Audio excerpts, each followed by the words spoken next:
Alright, let's get right into it. I'm in a new place, as you can see, and had a little trouble finding a good spot.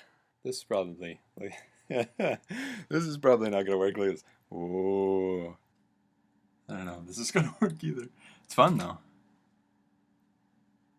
There's gotta be some light around here. Can we have a little bit? Wait. Oh, there we go.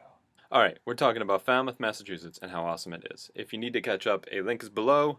I'm wearing a different shirt.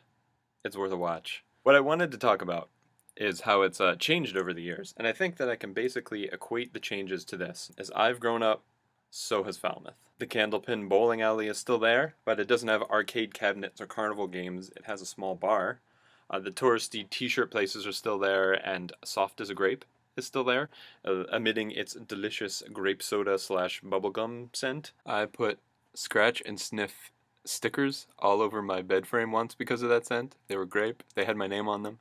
My parents were very pleased with that decorating decision. Sorry, guys. There we go. Sans lamp. Sans lamp. Sorry, everybody. Okay, lighting figured out now? I think we got it. I come to you from another world. Liam McGuire's is still there, an Irish pub where Liam himself opens a couple of times a week for whatever live music he's booked for the evening. So there's some old standbys still there, but now there's a French bakery, there's a pizza shop with a very fancy name, and there's even a gastropub. Gastropub, yeah, look that one up. Oh wait, no, never mind. I did it for you. Falmouth is older, it's hipper, and I am at least one of those things. Staying at different houses has been interesting too. The houses near the actual town of Falmouth aren't beach houses in the Rehoboth, Outer Banks, Ocean City sense. They are not these big modern buildings with lots of windows. These are houses built around the time of the Revolutionary War and updated, or not. In the case of the house we stayed in, it was built in 1801 and not even the oldest house within walking distance. I mean, look at this. This dining room is more classy than the opening night of an opera. The other trips we've done after we sold the house have been with new family, close friends, soon-to-be wives, and soon-to-be in-laws. But this trip, yeah, family, family out the wazoo, stylish family. So it was, I want to say, similar but different than the old days. There were still cousins and uncles and aunts filling every room, and there were still big gatherings in the kitchen. Actually, this place had two kitchens. There were big gatherings in the kitchens, and people ate at picnic tables out on the lawn until it was too dark to see the person across from you. The difference was this was a huge house, and people could disappear for long periods of time, which I guess is something I actually would have loved as a kid. When I didn't want to go downstairs and talk to people then, I basically had to feign sleep in a twin bed until 11 o'clock in the morning. Here, I just went upstairs for a couple of minutes. Yes, I still took breaks from social situations. Some things haven't changed.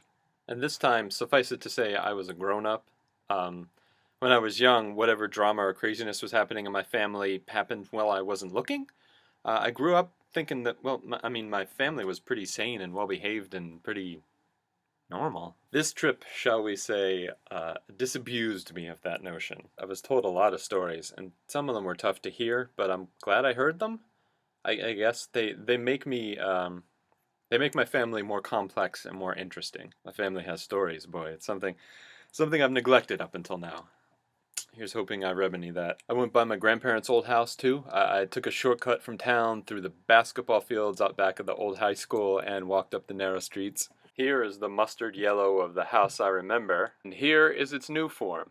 Someone took a lot of effort to fix it up, but it still looks similar, just different. We went to Knobscot on the last day too, me absolutely insisting that my fiance wear sneakers so we could climb on the rocks. But it turns out time and neglect have basically made the trail to those rocks impassable, overgrown and covered with bees. And I don't like bees. Since I like to write, I look at life like a novel sometimes, and this was a perfect symbol to me.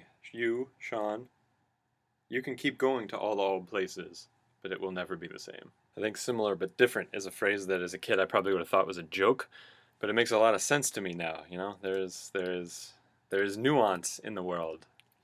Nobody is normal. Svensk. Anyway, Falmouth. Thanks to all the family that made this trip so memorable, and thank you, John, and anyone else for once again watching me sit here and talk. Until next week, peace out. Svensk. Svensk. Svenska testes. No, test dad. Shut up. You're not 15? God, what is wrong with you?